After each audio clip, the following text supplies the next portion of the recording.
தமிழ் பேரினத்தினுடைய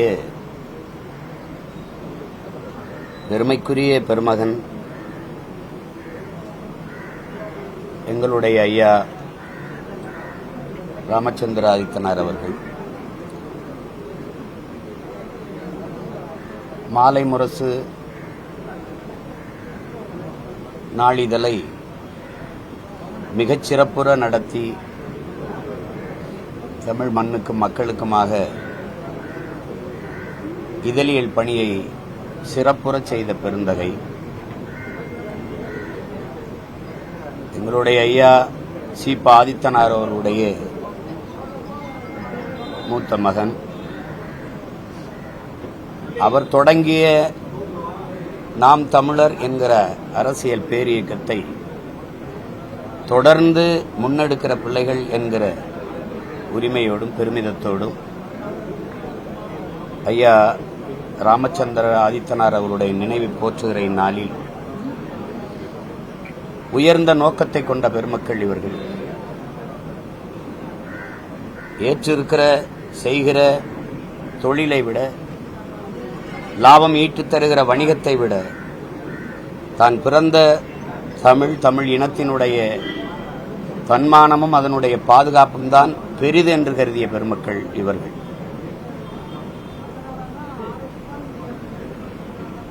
நான் அவரை சந்திக்கிற போது,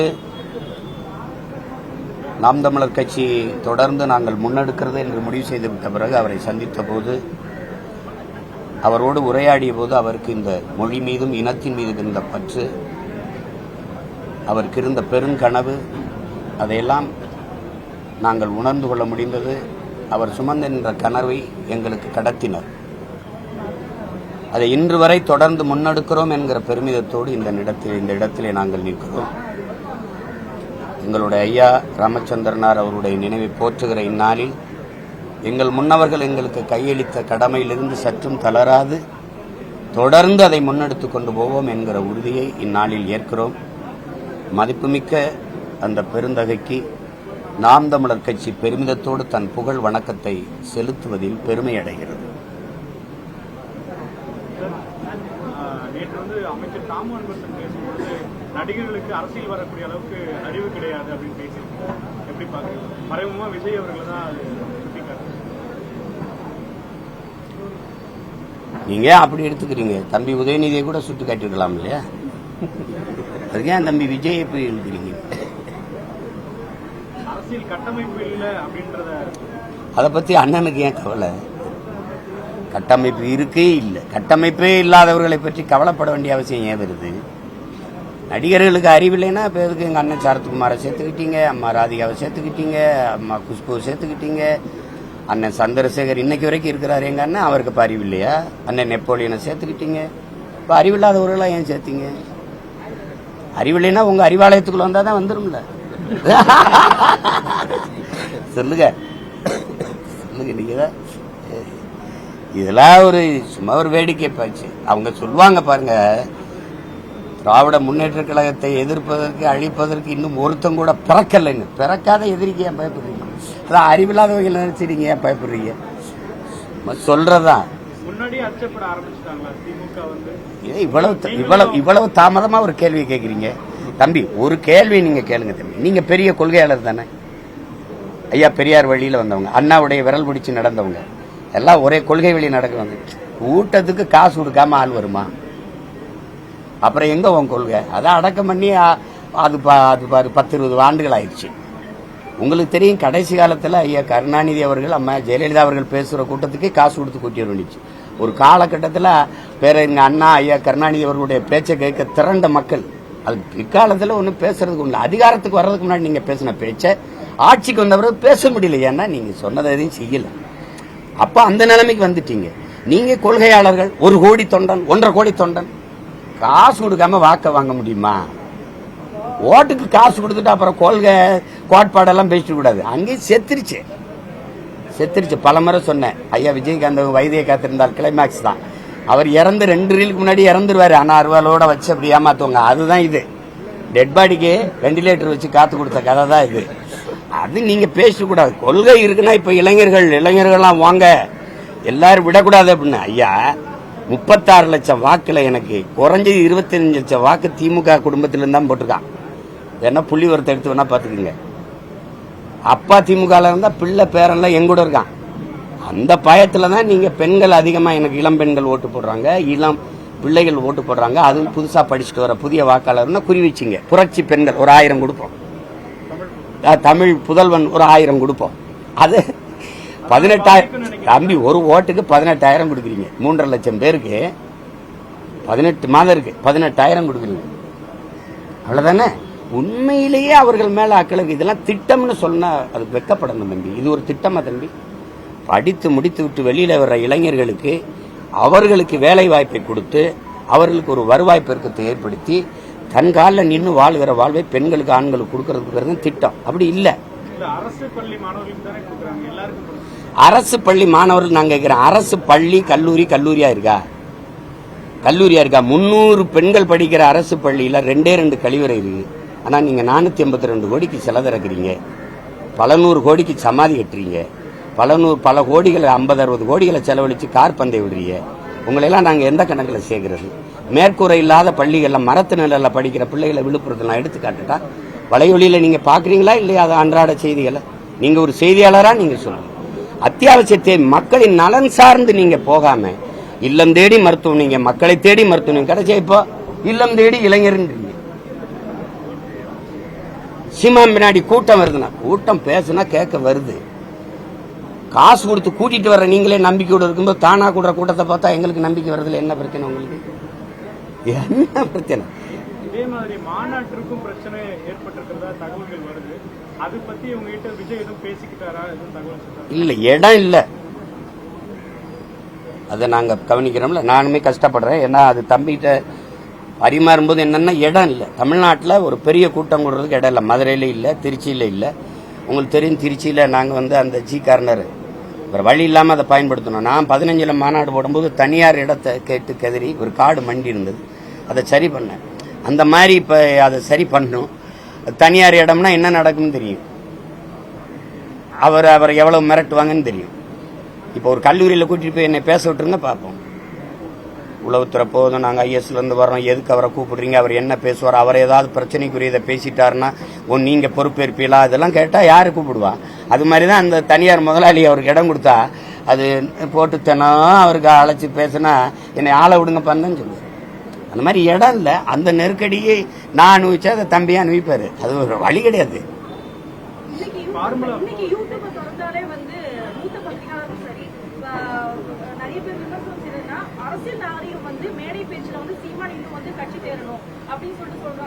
அதாவது எனக்கு முன்னாடி கட்சி நடத்தி ஆட்சி நடத்துற திமுக கத்துக் கொடுக்க சொல்லுங்க இந்த அரசியல் விமர்சகர்களை. நீங்க அவங்க வலையொலியில திறந்த உடனே என்னைய இந்த மகனை அந்த மகனை அவனை இவனை அதெல்லாம் நீங்க கேட்கறது இல்லையா? எங்க ஆத்தா எங்க அம்மா என் மனைவி எல்லாம் கேவலப்படுத்தி அவங்களெல்லாம் கேவலமா கொச்சையா பேசுறது நீங்க கேட்கறது இல்லை. காதல அப்ப பஞ்சு வச்சு கவுந்து படுத்துக்கிறீங்களா? நாகரிகம்ங்கிறது எனக்கு மட்டும்தானா? வேற ஆளை வச்சு வாடகை வாங்கி பேசுறதா? நான் பேசினாதான் நீங்க கவனம் காது கொடுத்து கேக்குறீங்க. நான் பேசினாதான் நீங்க பேசாத அப்படின்னு கண்டிச்சிருக்கணும். என் பிள்ளை யாரும் பேசுறாங்களா? அப்ப நீ என்னை பேசுற, அப்ப அது முற்றுப்புள்ளி வைக்கணும்ல. தொடர்ச்சியா போயிட்டே இருக்காத ஒரு அளவு தானே. நான் யாரையும் பேசல. நீங்க பேசின மாதிரி நான் வலைவெளி உங்க 2 பேரும் எண்ணம் கொடுங்க. ஐயா கருணாநிதியிலிருந்து, ஐயா ஸ்டாலினிலிருந்து, தம்பி உதயநிதியிலிருந்து, முக்கியமான எங்க ஐயா வெற்றி கொண்டான்ல இருந்து, அந்த சிவாஜி கிருஷ்ணமூர்த்தியா அவரு, அந்த அமைச்சர் பெருமக்கள் அவங்க எல்லாம் பேசுனதை உங்களுக்கு அனுப்பி வைக்கிறேன். பொறுமையா நீங்க நேரம் இருக்கும்போது கேட்டு பாருங்க. தங்கச்சி, நீங்க எந்த மொழியில பேசுறீங்களோ அந்த மொழியில தான் உங்களுக்கு பதில் சொல்லணும். அப்பதான் உங்களுக்கு புரியும். இது நான் இல்ல, என் தலைவனே எனக்கு கத்துக் கொடுத்தது. எதிரி எந்த மொழியில பேசுறானோ அந்த மொழியில பேசி புரிய வைன்னு. நீ துப்பாக்கி எடுத்தா நானும் துப்பாக்கி தான், நீ கருத்துனா நானும் கருத்து. திரும்ப திரும்ப சொல்றேன், வாங்க சீமானா வாங்க தங்கச்சி, வாங்க ஐயா. வாடா சீமான் என்னடா சொல்றான்னு தான் கேட்பேன். தங்கச்சி, நீங்க வெட்ட அருவாளை ஓங்கும்போது விழுந்து கும்பிடுற ஈன கூட்டம் கிடையாது நாங்க. நீ வெட்டணும்னு நினைக்கும் முன்னாடியே வெட்டி சாய்க்கிற வீரர்கள் நாங்க. தேவையில்லாம சொன்னாலும் நான் நொன்வேன். உன்னை மாதிரி எனக்கு பேச வரும்னு நீ தெரிஞ்சுக்கணும்ல. இந்த இடத்துல நிக்கிறதுனாலேயே நான் ஜனநாயகவாதி நினைச்சுக்கிட்டீங்கன்னா, நான் ராம்நாத் காட்டாங்கிறத மறந்துட்டு நீங்க ஆடக்கூடாது. நீங்க எல்லாம் கையோடு காலோடு பிறந்த மாதிரி வாளோடும் வேலோடு பிறந்த கூட்டம் நாங்க. சும்மா குறுக்கு மார்க்கா ஓடிட்டு கூடாது. நீ கண்ணியமா பேசு, நான் கண்ணியமா பேசுறேன். எந்த மேடையில பேச வேண்டிய தேவை வருது? நீ பேசுறதுக்கு பதில் இப்படியும் எங்களால சொல்ல முடியும் பாத்துக்க. நான் ஒன்னும் கொச்சையெல்லாம் பேசலையே, இப்படி பேசியிருப்பேன், அதை வேணா அடுத்து வெளியிடுறியான்னு கேட்டேன். வெளியிட முடியாதுல. ஆனா நீ எப்படி பேசுற? ஏன் எங்க அண்ணன் திரும்ப பேசுறாரு, காவல் போலீஸ்காரன் வருவான் அப்படி விசாரிப்பான், இந்த மாதிரி எல்லாம் பேசி விசாரிப்பான்னு. அதே தான் நானும் சொல்றேன். அது என்ன தங்கச்சி, நீங்க எல்லாம் பேசும்போது ஜனநாயகமா இருக்குது, நாகரிகமா இருக்குது, நாங்க பேசிட்டா ஐயோ நாகரிகம். அப்படி ஒரு நாகரிகம் எனக்கு தேவையில்லை. நான் வந்து சன்னியாசம் வாங்கிட்டு போயிட்டு அப்படி தீட்சை பெற்றுக்கிட்டு அப்படி இருக்கிற ஆள் கிடையாதுல்ல.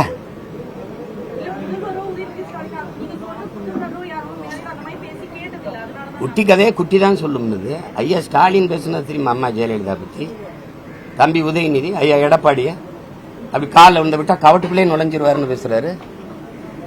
பேசிருக்காரா இல்லையா? அவர் சொல்றாரு சின்னம்மாவே அம்மாவாக்கும், சின்னம்மாவே அம்மாவாக்கும்.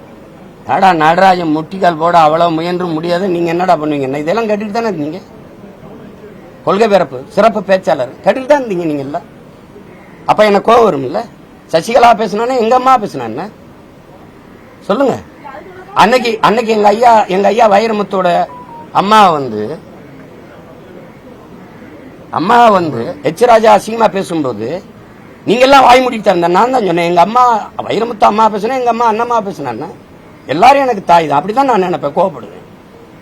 நீங்க நாகரிகமா பேச கத்துக்கிறீங்க, எனக்கு கத்துக் கொடுக்காதீங்க. எனக்கு தெரியும் எதை பேசணும், எது நாகரிகமற்ற சொல் அப்படின்னு. நீ சொல்லும் போது, நான் சொல்லும் போது உங்களுக்கு இவ்வளவு வலிக்குதுன்னா, நீங்க இவ்வளவு காலமா எங்களை பேசும்போது நாங்க எவ்வளவு வலிதாங்கிட்டு இருக்கோம். சண்டாளன்னு சொன்னது இவ்வளவு காயம்படுது உங்களை. எத்தனை ஆண்டுகளா ஒரு தமிழ் பேரினத்தின் பிள்ளைகளை எங்கள் அடையாளங்களா திராவிட நாகரிகம், திராவிட பண்பாடு கீழடி. ஏன் தமிழர் நாகரிகம், தமிழர் பண்பாடுன்னு சொன்ன உனக்கு வலிக்குது? திராவிட நாகரிகங்கிற, இந்திய பண்பாடுங்கிற, என்னடா உங்களுக்கு அன்னைக்கு ஏதா இந்தியாங்கிற நாடு சொல்லு? 2500 ஆண்டுக்கு முன்னாடி திராவிடன் யாரு? திராவிடன் அந்த சொல்லு எது? சேட்டை தானே அதெல்லாம். இத்தனை ஆண்டுகளா எங்களை திராவிட முகமுடியில மறைச்சிருந்தீங்களா? அப்ப எவ்வளவு வழிதாங்கி இருப்போம். அது வந்து அந்த பெரிய பெருகோயில் தஞ்சை திராவிட கட்டிட கலைங்கிறது. நீ என்ன எனக்கு வரலாறு கற்பிக்கிற? கரிகாலன் திராவிட மன்னன், கல்லணை கட்டினான். ராஜராஜ சோழன் தமிழ் மன்னன், ஆரிய அடிமைங்கிற. என்னடா ஒரு சோழன் திராவிடன், ஒரு சோழன் தமிழன்? சேட்டை தானே. நான் வரலாறு பேசினா கதைங்கிறது, நீ கதை எனக்கு வரலாறுங்கிறது. எவ்வளவு வழி இருக்குன்னு பாத்துக்க. நீங்க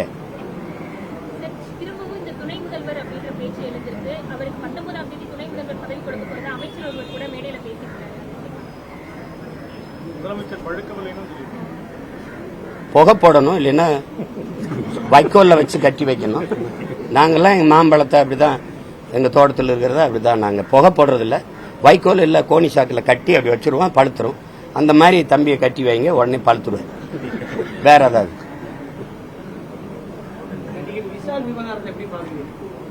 அது விவகாரமா தான் பாக்குறேன். ஆளு கூட வருத்தப்பட்டேன். தம்பி ஒரு துறை சார்ந்து இருக்கும், இதுக்கு முன்னாடி எல்லாம் அப்படி இல்ல, எல்லாம் ஒற்றுமையா இருந்தது. ஒரு தேநீர் நேரத்துக்குள்ள பேசி தீர்க்க வேண்டியது. இதுக்கு போயிட்டு பாக்குறதெல்லாம் எப்படி இருக்கு பாருங்க. ஒண்ணு தெரிஞ்சுக்கங்க, விவசாய நிலைமை திரைப்பட துறைக்கு வந்துருச்சு. எப்படி நான் விளைய வைக்கிற பொருளுக்கு விலையை தீர்மானிக்க முடியாதோ, அப்படி ஒரு திரைப்பட தயாரிக்கிற படத்துக்கு அவர் விலையை தீர்மானிக்க முடியாது. வாங்குறவங்க தான். உங்களுக்கு தெரியும், கூட்டுணைவு நிறுவனங்கள், கூட்டாண்மை நிறுவனங்கள் வந்த பிறகு, இந்த ஓடிடிங்கிற இது வந்த பிறகு அவன் ஒரு கட்டுக்குள்ள வந்துடுறான். இப்ப தம்பி விஜய் படத்துக்கு 50 கோடியை குறைக்கிறாங்க. அப்ப அது அந்த பெரிய வியாபாரம் அடிபடுது. அப்ப அந்த மாதிரி சூழல்ல பேசித்தான் சரி பண்ணணும் மொழியை. நம்ம மோதிக்கிட்டு நடிகர் சங்கம் ஒரு பக்கம் இருக்கிறதே 2 நடிகர். தம்பி தனுஷ் தான் ஒரு படம் ஓடுது, அவருக்கு 2 படம் ஓடுது, அவர் நடிக்காத. விஷால் படம் அந்த இது ஓடி இருக்குது, ஏதோ தம்பி ஜிகர்தன் மார்க் ஆண்டனி, அவரை பிடிச்சி அவர் நடிக்காத போகாத. ஏன்னா இருக்கிறதே கொஞ்சம் தான் இருக்குது, அதை நம்மளே அழிச்சு நாசம் பண்றது மாதிரி இருக்குது. உட்கார்ந்து பேசி தீர்க்க முடியாது. உலகத்தில் எவ்வளவோ பிரச்சனையை பேச்சுவார்த்தை மூலம் தீர்க்கிறாங்க. இதெல்லாம் ஒரு பிரச்சனையா தம்பி? அது பெரியவங்க எல்லாம் அவ்வளவு பெரிய ஆளுமைகள் இருக்கிறாங்க, முதிர்ந்த தலைவர் தயாரிப்பாளர் இருக்காங்க. ஒரு நொடி வேலை உட்கார்ந்து பேசி ஒருத்தருக்கு ஒருத்தர் அதை பிரச்சனைனா விட்டு கொடுத்து சரி பண்ணிக்கணும், அதான் நல்லது. அது வெளியில வரும்போது ஏற்கனவே நமக்கு மரியாதை இல்லை. சினிமாக்கார என்ன வாழ்றதுக்கு வீட்டை கொடுக்க மாட்டான், ஆனா ஆள்றதுக்கு நாட்டை கொடுத்துருவான். நம்ம மக்களுக்கு இருக்கிற நோய் சினிமாக்காரனுக்கு வீடு கிடையாதுங்க, ஆள்றதுக்கு நாடு இருக்குதுங்க.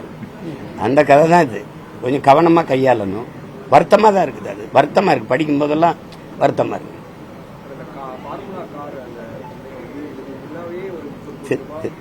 அது அன்னைக்கு அந்த இடத்துல நின்று அண்ணன் சண்டை ஓட்டேன், பிரிச்சுட்டு போனாரு, திருப்பியும் நடத்துறாரு. இப்ப நீங்களாம் நினைச்சு பாருங்க, நீங்க ஓட்டுவீங்களா? நான் ஓட்டுவேனா? நம்ம அக்கா தங்கச்சி யாராவது ஓட்டு? அவ யார் ஓட்டு உள்ள ஓட்டுறவன உனக்கு தெரியுமா? சரி, அப்படிதான் நீ கார் ஓட்டுனா அந்த சோழாபுரத்துல அந்த கார் ஓட்டுறதுக்குன்னு ஒரு இடம் இருக்கு, அங்க ஓட்டலாம். வெகுவா நீங்க நேப்பியார் பாலம் முக்கியமான சாலை நீங்க வேணா பாருங்க, அந்த பக்கத்துல மருத்துவமனை இருக்கு, அது இருக்கு. இதுல வந்து எப்படி ஓட்டுவீங்க? எதுக்கு அந்த இடத்துல ஓட்டணும்னு நினைப்பா இருக்கு? வெகுவான மக்கள் பயன்படுத்தக்கூடிய முக்கியமான சாலையை மறிச்சு எதுக்கு அது? நீங்க உண்மையிலே விளையாட்டுங்கிறது தம்பி, இவ்வளவு பெரிய நாடு, 150 கோடி மக்களை தொட்ட நாடு, இவ்வளவு பெரிய இளைஞர் வளர்த்து வச்சிருக்கிற நாடு வெண்கல பதக்கத்துக்கு நிறைவடைந்து வந்துருது தம்பி. கவனிங்க, வெண்கல பதக்கத்துக்கு நிறைவடைந்து வந்துரு. ஒரு தங்கச்சி வந்து அவ போராட்டத்திலையும் பங்கேற்றா. கடைசியா அவ பாருங்க எவ்வளவு வருந்தி உடல் எடையை குறைச்சு அந்த 50 கிலோ பிரிவில் போய் விளையாடலான்னு போனா அதுல 100 கிராம்ல தள்ளி அடிச்சிடான். அவ்வவைக்கு தலைகுனிய வேண்டியதில்லை. ஒவ்வொரு குடிமகனும் இந்த நாடு அவமானப்படணும். இது எப்படி இன்னும் ஒரு பெண்மகள் இதுல வரணும், நம்ம சாதிக்கணும்னு யாருக்காவது ஒரு எண்ணம் வரும்னு நீங்க நினைக்கிறீங்களா? எப்படி வரும்? இவ்வளவு பெரிய நாட்டில் ஒண்ணு கூட நம்ம தங்கப்பதக்க வெல்ல முடியல, ஒண்ணு கூட முடியல. ஈட்டி எறியதுல அந்த தம்பி வருவார் நினைச்சா அவரையும் முந்திட்டு அவன் போயிட்டா, 2வது இடத்துக்கு நம்ம வர வேண்டியது, வெள்ளி பதக்கத்தில் நிக்க வேண்டியது. இந்த மாதிரி ஒரு கீழே இருந்து ஆர்வத்தில் இருக்க பிள்ளைகளை கண்டு உணர்ந்து வெளிக்கொண்டு வந்து அவர்களுக்கு நல்ல உணவு கொடுத்து தங்க இடம் கொடுத்து தனித்திறன் ஆற்றலை வளர்த்தெடுக்கிறதுக்கு விளையாட்டுத்துறை பயன்படுத்தினா சரி. இந்த சதுரங்க விளையாட்டு போட்டியில் என்ன நடந்தது தம்பி? அதுக்கு எவ்வளவு செலவு? நாட்டின் பிரதமர் வந்தாரு, நீங்க எல்லாம் உட்கார்ந்தீங்க பண்ணீங்க, ஏதாவது இது நடந்துக்கா தம்பி? ஏதாவது நடந்துக்கா? இப்ப இந்த கார் ஓட்டுறதுனால என்ன நடக்குது தம்பி? பள்ளிக்கூடத்தை சீரமைக்க நிதி அவன் வாங்கிக்கிறீங்க, அங்க ஒண்ணும் கிடையாது. அடிப்படை தேவையை நிறைவேற்ற முடியல, சாலையெல்லாம் சவக்குழியா இருக்கு. இந்த சூழல்ல ஒரு மழை பெஞ்சதுன்னா இந்த இது குளத்துல தேங்குதோ ஏரியில தேங்குதோ தண்ணி சாலையில தேங்குது. இந்த நிலையில நாட்டை வச்சுக்கிட்டு நீங்க வந்து இதெல்லாம் தேவையற்றது. பழனியில வந்து தமிழ் கடவுள் முருகனுக்கு சிறப்பு செய்யறாங்க, பெரிய மாநாடு நடத்தி திராவிட மாடல் அரசு தான் சொல்லிருக்காங்க. இப்ப நம்ம தமிழ் கடவுளுக்கு எவ்வளவு சிறப்பு செய்யறோம்னு சொல்லிட்டு இந்து சமய அறநிலையத்துறை வந்து சொல்றாங்க. உண்மையிலேயே முருகனுக்கு செய்யலா இல்ல எங்க சீமானுக்கு பயந்துகிட்டு செய்யலா? நீங்க உண்மையிலேயே செய்யணும்னா நீங்க நேத்து ஆட்சிக்கு வரலையே. முருகன் புதுசா திடீர்னு சுயம்பா முளைச்சு வந்த கடவுள் ஒண்ணு இல்லையே. அவன் பல ஆயிரம் ஆண்டுகளா இருக்கிற எங்கள் இணை இறை. அன்னைக்கெல்லாம் உங்க வேலை நான் தூக்கும்போது கேவலமா முரசொலியில கற்று எழுதின பெருந்தகைகள் யாரு? நானும் திருமுருக பெருவிழா நடத்தி வீரத்தமிழ் முன்னணி தொடங்கி பழனியில தொடங்கும் போது திருமுருக பெருவிழா நடத்தும் போது தமிழ்நாடு நாசமா போச்சுன்னு பேசிய பெருந்தகைகள் யாரு?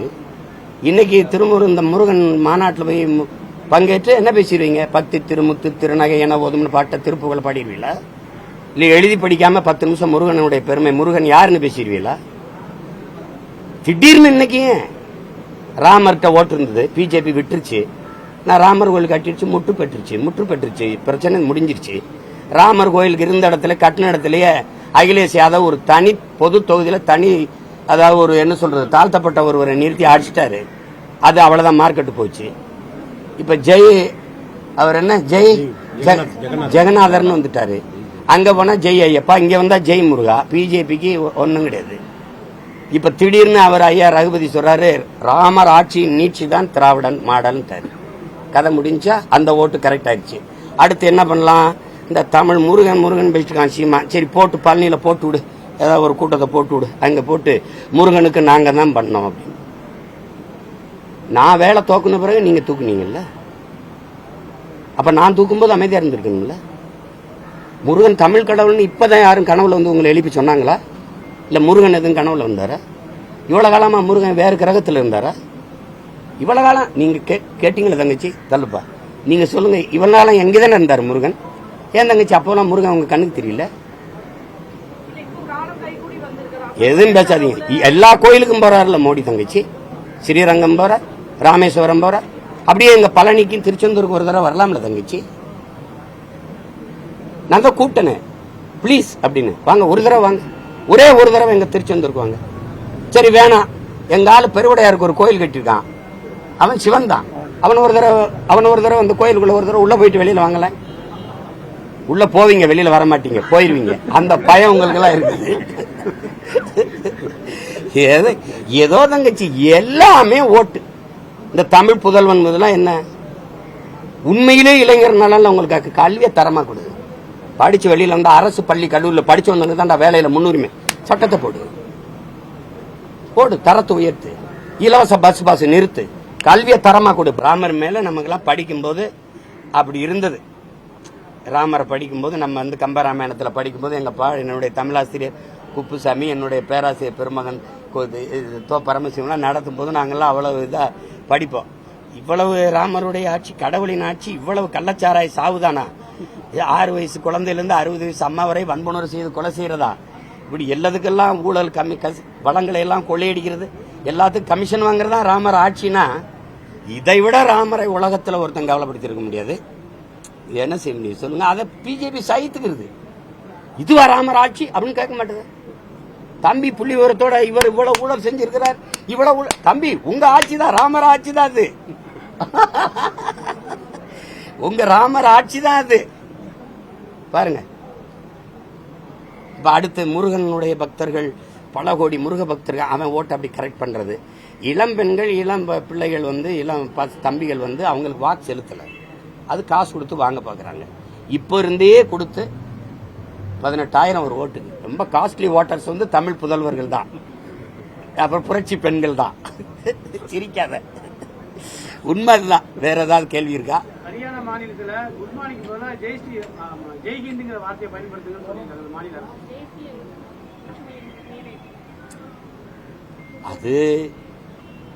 அதை நான் ஒன்றும் சொல்றதுக்கு இல்லை. அது வந்து ஒரு தேசப்பற்ற உருவாக்கலான்னு அவங்க நினைக்கலாம். அது வந்து நம்ம குறை சொல்ல முடியாது. ஏன்னா இப்ப நாங்க கூட தமிழ் தாய் வாழ்க, தலைவர் பிரபாகரன் வாழ்கன்னு சொல்லுன்னு அவங்க சொல்றோம். நாங்க அப்படி சொல்றோம், அது குறைன்னு சொல்ல முடியாது. குட் மார்னிங்க்கு பதிலாக இப்படி சொல்றத வந்து நான் வரவேற்கிறேன், அதை வரவேற்கிறேன். வேற ஏதாவது இருக்கா தம்பி? ரொம்ப நன்றி. எடுத்ததெல்லாம் போட முடிஞ்சா போடுங்க, இல்லைன்னா எங்களுக்கு அனுப்பி விடுங்க, நாங்க பரப்பிக்கிறோம். ரொம்ப நன்றி. வணக்கம்.